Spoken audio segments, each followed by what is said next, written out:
Hi everybody, today we'll talk about how to fix or how to solve the problem of failed on the application of Tinder. We go to settings. In this page we go to apps, default apps, app settings.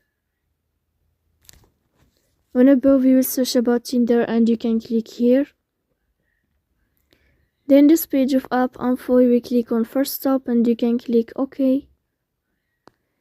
Here we will enter to storage. Then we click on clear cache, but pay attention, don't click clear data because that can delete your account. Here you can turn on your airplane mode and you can turn off your airplane mode again to fix that problem. So please don't forget to support us by like and subscribe.